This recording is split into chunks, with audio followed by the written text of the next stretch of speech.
multitasking. I think that's always gonna, and hopefully it changes, but it's a predominant role of a woman to raise the children, to go to work and multitask and take care of the house and take care of the husband or take care of the boyfriend.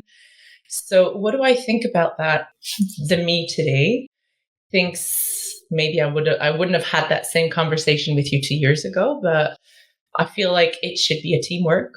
I have my business with my husband and we are parents together and investors. So this is my only baby. That's just mine. But in sharing the responsibilities, but not just halfway, it's what makes it stronger and better, and never lose track of that, because it's easy to become complacent in whatever you do, whether it's at work, whether it's in a relationship or in a friendship. Complacency it's usually a bad start. So being mindful, being present, and leading with the heart, I find is always the best key.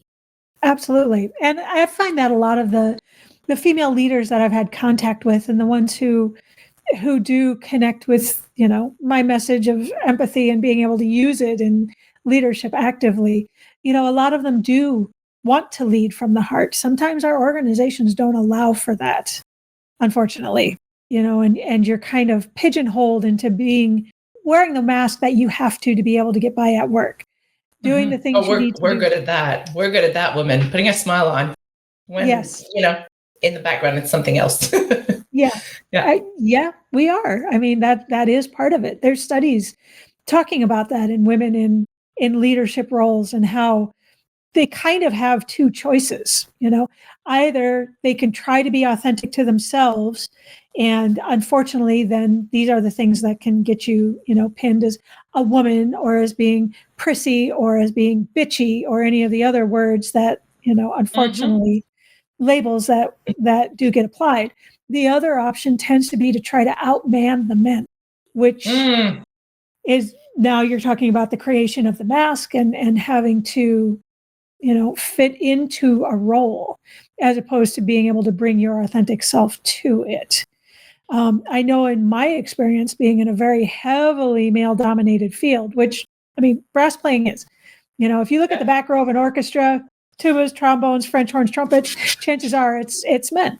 So, that's a choice I kind of had to make early. Was I going to try and stay authentic to myself, knowing that it could work against me? Or was I going to run with the boys? And you were in a very highly male-dominated field as well, being in construction, not work. Yes. So I'm just curious what your experiences maybe were along those lines. You may not like my answer on this one. Answer honestly. I have always been very headstrong and say things as they are. But in this field, particularly in construction, where it's 99% men, unfortunately, the women have to either build the biggest shell they possibly can to continue doing that. And usually they end up falling off the wagon, because it's very hard to be a woman in this kind of field.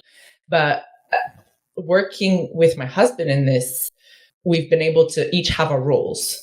But when I try to take on the role that the men should take, I very quickly get swiped off. It's unfortunate, because the older the people are in this industry, the worse they are, obviously, because the younger they are, the more they are caring, and they see women more as equal as men. Not completely, but it's still a field where it's predominantly men. But being a woman in this field, if you need something done and contact a man, you can always be like, hi,